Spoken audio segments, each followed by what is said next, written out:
রাজ চক্রবর্তীকে নিয়ে মিমির খোঁচা, ভাইরাল ভিডিওতে উত্তাল নেট দুনিয়া। বিস্তারিত জানতে ভিডিওটি দেখুন।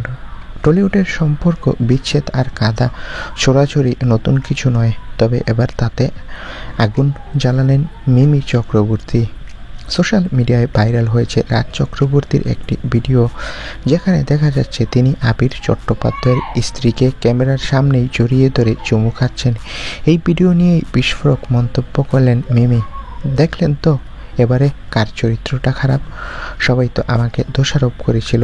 আসলে সমাজ সব সময় একজন নারীকে দোষ দিতে জানে, কিন্তু তার ভিতরে কথা কেউ বুঝে না। মিমির এই বক্তব্যে কেউ সমর্থন জানাচ্ছেন, আবার কেউ সমালোচনা করছে। তবে রাজ মিমি অধ্যায়ের এই নতুন কিস্তি যে টলিউডে নতুন করে হাওয়া তুলেছে, সেটা বলাই বাহুল্য। তো বন্ধুরা, আবির চট্টোপাধ্যায়ের স্ত্রীকে রাজ চক্রবর্তীর চুমুকাণ্ড নিয়ে তোমাদের মন্তব্য কি? কমেন্ট করে জানাও। আর আমাদের চ্যানেলটি সাবস্ক্রাইব করে রাখো। ধন্যবাদ সকলকে ভিডিওটি দেখার জন্য।